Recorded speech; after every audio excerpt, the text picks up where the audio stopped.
This is going to act as a showcase for the giveaway PC because this PC will be given away at 500 subscribers. We're only in 2 and change. Yes, we still have a long way to go, but it is what it is. You know, if I'm going to give out money, the money for the build, the money to ship, I want my goals to be reached. So 500 subscribers, and then it'll be given away. This will be the first of many giveaways. As the channel continues to grow, I'll continue to do them. The ultimate goal would be to do one every week, but as the channel grows, maybe I can do it more often. This is not the only video I have to put out today, guys. I have a lot of other benchmarking for other PCs I have, and again, I know I've been repeating myself in the shorts saying that I have content to need to release. Well, I do. I have like 3 other computers I need to test. I'm also putting together my 3080 build very soon, and tomorrow, as a matter of fact, and that's going to be benchmarked and tested as well with that particular setup. So, I'm trust me, guys. The whole point of this, I'm not gonna just rely on giveaways only to grow the channel. I know that's not gonna be the case. I know I got to put out content. We'll be doing that as the day goes on. Maybe tonight I'll have 1 or 2 more showcases to put up. But again, this is the one I promised. I promised to reveal in detail and benchmark the giveaway PC at 200 subscribers. So we've hit the 200 mark. So I'm gonna give it out. It is a E5 2650 version 3 with a RX 580 8GB, the Sapphire. As far as cable management goes, guys, I know that one looks pretty messed up, but that's because the other GPU I had in there at the time was oriented a different way with the pins. So, yes, I'm going to correct that. I will be opening that up and making that look better. Overall, I think the PC looks pretty good. It's ARGB. It doesn't have a lot of it doesn't have a mass amount of options like something like this would, but it's pretty good for a built-in ARGB budget PC case, right? So the update would be the original version of this PC had a 780 in it. I wanted to test something that was a really cheap budget card, and the 780 did work pretty well. I'll leave a card or whatnot in the video description so you can see what all it did there. But the price overall didn't change very much for this. The GTX 780 cost me like $42. The RX 580 cost me around like 60 something. So well, it was like it was very close to a $30 increase. So see, there's a difference right there, $27, right? So it took the build from $232 to $259. So essentially a $230 build to a $260 build. And of course the capabilities of the RX 580 are a lot higher. What the 980 I had in, or the 780 I had in there before.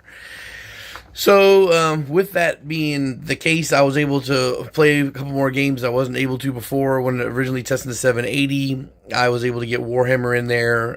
Recently bought Helldivers 2, so I got some benchmarking for that. Monster Hunter Wilds came out, so that also got some benchmarking. Kinda technically, it's complicated there. So when I had the GTX 980 in, the game was actually able to open and play. It was somewhat playable. It didn't play very well, of course. 1920 FPS. It's so not really playable. But I only mention that because the RX 580 more than exceeds the minimum requirements for Monster Hunter Wilds.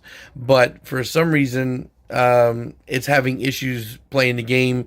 I've looked all over YouTube and online and forums and stuff, and apparently it's been an issue where when you try to use the RX 580 to open the game, you get like an instant crash warning. And the only way to be able to get into the game and get around the crashing is to change compatibility mode. But when you change the compatibility mode and you load back into the game, the textures are catastrophic, like for mountains and rocks. Like for the rock textures, it's almost non-existent. It makes the game look absolutely dog shit. I think it's like 40, 50 FPS, but can you really tell with what's actually being shown? So I would say that right now, Monster Hunter Wilds is not playable on the 580, even though the 580 does meet the minimum requirement standards for it. Again, it opened and played, somewhat cleanly, like you see everything with the 980 versus the 580, trying to switch up compatibility mode and watching everything come in and out. Now, because this was like a more budget friendly PC, and I don't have like a million games to throw at this, I did go ahead and test out some FPS games. Apex Legends got added on here to see how that does. CS:GO 2, of course, Fortnite, Marvel Rivals, and most importantly for me, Black Myth Wukong, because Black Myth Wukong has been my like go-to game for benchmarking for the longest time. Like I say, if it plays Black Myth, it can play almost anything. And then I know that because Indiana Jones exists now, that's, it's hard to say it plays everything, because Indiana Jones has ray tracing technology built into the game, and you can't play it unless your GPU supports ray tracing. So any GPU that doesn't support ray tracing will not play that game. But personally, the game looks like dog shit anyway, so I really don't care. So that's why a lot of times when I'm saying it plays anything, it means it'll play any game except that one. And as far as Monster Hunter Wilds goes, Monster Hunter Wilds should play on it, but the optimization for PC is a problem. It's a well-known problem. This is one of those issues where, like when the new GPUs launch, you have to wait for the drivers to get fixed and wait for everything to get debugged before it works as it should. Intel spent the whole year being shit on because their drivers were bad. Once the driver situation got fixed, then playability got fixed for the same GPU across the line. So when I say this PC plays everything, it plays everything except Indiana Jones, with a slight caveat for Monster Hunter Wilds not playing.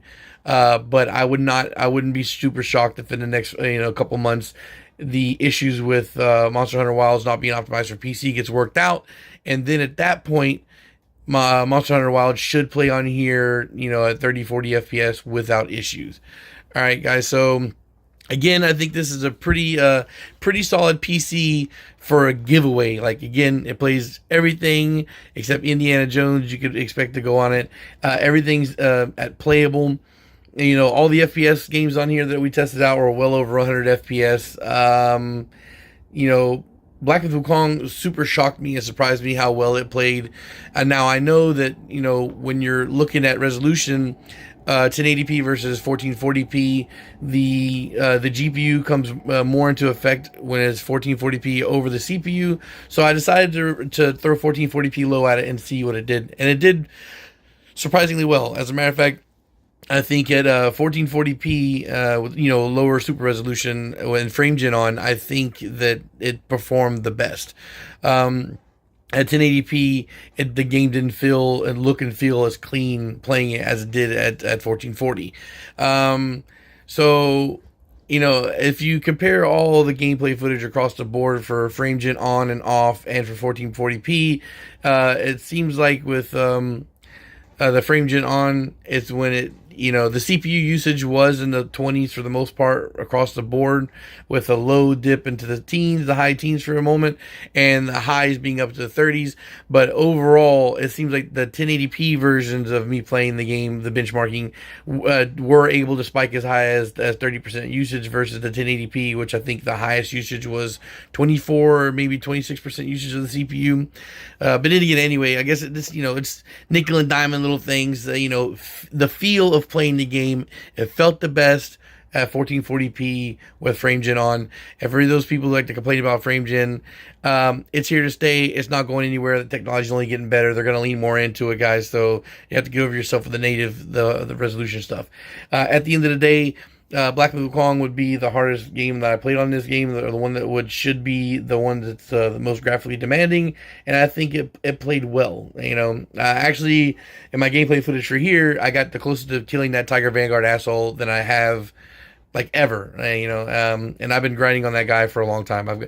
I've just currently reached 40 hours of gameplay on the Tiger Vanguard or on Black Myth Wukong in general, and I got the Tiger Vanguard right around like hour 38. So I've been stuck on this guy for a while. And it's not all been wipes. I have been just doing some level grinding to try and cheat out some stats to make myself a little, make my health pool a little higher, make the crit chance higher, stuff like that. I've just resigned myself to the fact that I'm not that good at games like this, so I'll have to just use whatever corny get by that I can do to actually get through the game. Again, I've already ranted and raved about how I think Black Myth Wukong is definitely too hard for casuals, and from what I've seen from mixed reviews from Monster Hunter Wilds, I have to wait until I get some time to play, because I do have my main PC right now is a 7700 XT. I did load the game up and just test it out a little bit, and it was like 70 something FPS, on high settings. So I know I can play the game. I just haven't had time. Obviously, guys, like I said, I've got plenty of stuff to upload and haven't gotten to it yet. So you can already see how much of a pain in the ass for me to make time to do it. And I would sit here and grind out PC footage or content all day, but I have things I need to do and errands I need to run. So I'm gonna have to break off for the next 4 or 5 hours, go out, do that stuff, and then come back and hopefully I can get some more PC content in today. I have a Ryzen 5 5500 paired with a 1070 that I need to test. My son's Ryzen 7 3700X with a 4060 Ti. The 7700 XT I still haven't properly gone through and tested it 1440p and 4K. Or at least I have done that testing myself, but I haven't made content on it yet. So there's still quite a bit of stuff to watch, guys. Again, I want to make giveaways a thing for a while, and I know that people get impatient. They want to do a giveaway right now, but you do nothing. You don't lose anything. You're not losing. It's not hurting you. You don't have to pay no money just to click subscribe. And if you want to stay updated, well, you're just gonna have to watch the videos. And I'm telling you now, again, repeating myself for like the third or fourth time, that 500 subscribers is where it's gonna be at. Again, guys. Leaving like beggar comments isn't going to change anything. I'm going to be using a comment picker website to pick out the comments. So yes, it will be comment based. Yes, it will be subscribe based and all that stuff. And I'll most likely be live streaming it on my IG, so that way you see the whole process. It can be completely transparent. But again, guys, this is supposed to be something fun. I hope that I'm not dealing with a whole bunch of bots and stuff that are going to be just trying to grab it to get rid of, to offload it somewhere else or try and make money off of it. But it is a budget PC, so even if you're trying to throw your hat into the pile just to sell something, there's not really a lot of money to make off this. The PC market for me for flipping is hit or miss. Recently I've been stuck sitting on computers. Even when I do move computers on a regular, I'm making anywhere between $50 to $80 profit. So it's not like you're going to make a lot of money off of a giveaway item. And I do hope that eventually, when this does go out, that it goes to somebody who really is going to use it long term. All right, guys, so thanks for watching, and peace.